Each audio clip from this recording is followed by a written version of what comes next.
Today's fifth day and C part, use of has and have.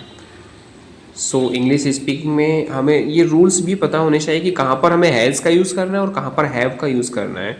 So has and have, like क्या तुमने राधा को कोई पत्र लिखा है. इट्स मीन ऐसे सेंटेंसेस में कि लिखा है, अभी अभी लिख कर छोड़ा है. क्या कभी आपने लिखा है उससे पहले?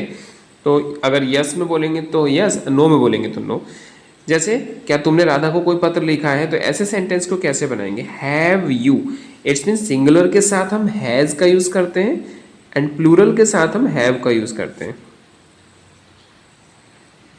Singular has and plural have. Right. So कैसे बताया हमने? Have you, have you. And always आपको पता होना चाहिए कि हैज़ और हैव के साथ third form of the verb use की जाती है. Have you written, have you written any letter. To किसको लिखा है? Radha. Right. And if yes then you can yes and no then you no. तो यस के साथ आंसर में मैंने आपको बताया था कि जैसे जो वर्ब आपके सेंटेंस में आती है उसी के अकॉर्डिंग वर्ब यहाँ पर नोट करनी होती है. हैव है तो हैव, यस आई हैव, हाँ मैंने लिखा है. राइट. सेकंड, क्या उसने तुम्हारे पत्र का उत्तर दिया है? तो ये भी सेंटेंस आपका ऐसे ही है. लिया है, दिया है, लिखा है, चुका है, चुके हैं. इस टाइप के सेंटेंसेस के लिए हम हैज़ एंड हैव का यूज़ करते हैं. तो इसमें हो जाएगा हैव, सॉरी इसमें सिंगुलर है, उसने की बात की है तो राधा की बात की है तो शी आएगा. तो has she replied to your letter. Right. Has she replied to your letter.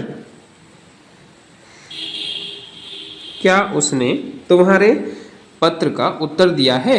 अगर नहीं दिया है तो no, no she has not. और अगर यस कहते तो यस शी हैज़. ओके.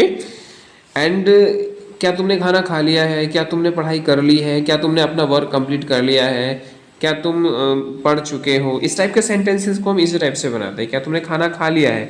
तो जैसे यू की बात की है तो क्या आएगा? हैव आएगा. So have you. और खाना खाने के लिए हम टेकन लगाते हैं. हैव यू टेकन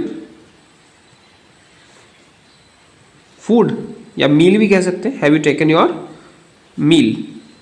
क्या आपने अपना खाना खा लिया है? राइट. मील्स या फिर मील. नो, अगर यस बोलेंगे तो यस और नो बोलेंगे then no. No I had, नहीं मैंने सुबह का नाश्ता काफ़ी भारी किया था. तो आई आएगा. आई हैड, यहाँ पर किया था, पास्ट टेंस की बात हो गई है. तो आई हैड कैसा किया था? काफ़ी भारी. I had a heavy breakfast in the morning. In the morning, नहीं मैंने सुबह का नाश्ता काफ़ी भारी किया था इसलिए अब मैंने खाना खाने की जरूरत नहीं पड़ी मुझे. राइट. नेक्स्ट इज, क्या तुम राम के घर गए थे? तो गए थे, पास्ट टेंस की बात हो गई तो यहाँ पर क्या आएगा? डिड आएगा. ऐसे सेंटेंसेस में हम डिड का यूज़ करते हैं. Right. So did you, did you कहाँ डिड आ गया तो डिड के साथ always first form of the verb use की जाती है. तो जाने को हम गो, वेंट, गोन. फर्स्ट फॉर्म गो होती है, सेकंड फॉर्म वेंट होती है, थर्ड फॉर्म गोन होती है. तो यहाँ पर हम वेंट यूज़ नहीं करेंगे बिकॉज डिड आ गया तो first form. Did you go to Ram's house या राम्स होम. क्या आप राम के घर, क्या तुम राम के घर गए थे? तो did you go to Ram's home. No, नहीं अभी मुझको जाना है. इट्स मीन अभी मुझको जाना है, मतलब आई, और हैव जाना था होता तो हैड. आई हैव है तो हैव आएगा. I have yet to go, अभी मतलब येट टू गो, अभी मुझको जाना है. Right. I have yet to go.